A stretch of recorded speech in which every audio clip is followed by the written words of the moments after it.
पश्यन्तात्मानवस्थितं चक्रो प्राकृतात्मानो नैन पश्यन्ति चेतसः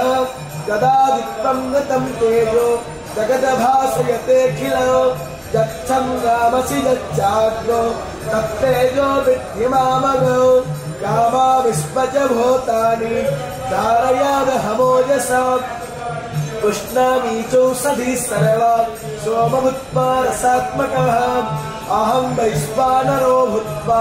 प्राणिनं देहमाश्रितः प्राणपानः समायुक्ता पचमन्यं चतुर्विधं सर्वश्च चाहं हृदि सन्निविष्टो मतस्पतिज्ञानपकोहनं च वेदैश्च सर्वैरहमेव विद्यो वेदान्तकृद्वेदविदेव चाहं द्वावैमो पुरुषो लोके